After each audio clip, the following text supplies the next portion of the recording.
కేంద్ర ప్రభుత్వం దేశంలోని ప్రతినిధులకు బిగ్ షాక్ ఇచ్చింది. పోలీస్ కేసులో ఉన్న లీడర్లను ఇంటికి పంపేందుకు సంచలన నిర్ణయం తీసుకుంది.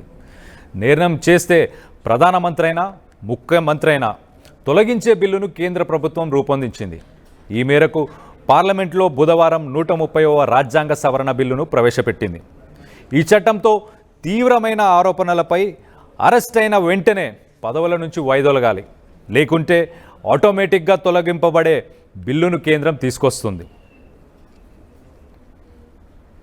కేంద్ర ప్రభుత్వం ప్రతిపాదించిన చట్టం ప్రకారం పీఎం, సెంట్రల్ మినిస్టర్లు, సీఎంలు, రాష్ట్ర లేదా కేంద్ర పాలిత ప్రాంతాల మంత్రులు ఎవరైనా అరెస్ట్ అయిన నెల రోజులు పోలీసుల కస్టడీలో ఉంటే 31వ రోజు రాజీనామా చేయాలి లేదా స్వయంగా పదవి పోయేలా బిల్లులో చేర్చారు. అయితే కేంద్ర ప్రభుత్వం ప్రవేశపెట్టనున్న ఈ బిల్లుపై మిశ్రమ స్పందన వస్తుంది.